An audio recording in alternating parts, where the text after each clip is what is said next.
Hari ini kami mendapat kunjungan dari Ibu Pembina dan Ketua Umum dari Periska, Persatuan Istri Staf Karyawan Bukit Asam, ke rumah kami di sini. Jadi kami bisa bertemu, kebetulan ada beberapa ibu-ibu juga, Ibu Ambar dan yang lain-lain sudah bertemu.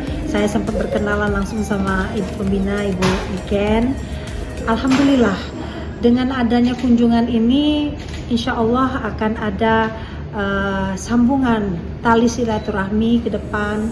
Tentunya bukan hanya sampai urusan tali silaturahmi saja, tetapi lebih daripada itu, antar Periska dan tim penggerak PKK itu akan ada hubungan kerja baik, koordinasi baik, kerjasama. Kami akan kompak bergandeng tangan untuk memajukan kaum wanita, khususnya pemberdayaan wanita itu sendiri di Kabupaten Muara Enim.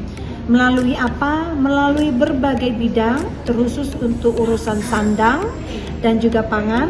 Kita sangat mengenal bahwa Bukit Asam merupakan sebuah BUMN yang luar biasa yang berada di dalam Kabupaten Muara Enim.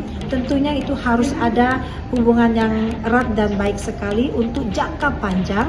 Kita doakan untuk selamanya. Nah, tentunya ini akan ada hubungan keterbukaan yang baik. Kita akan memajukan kaum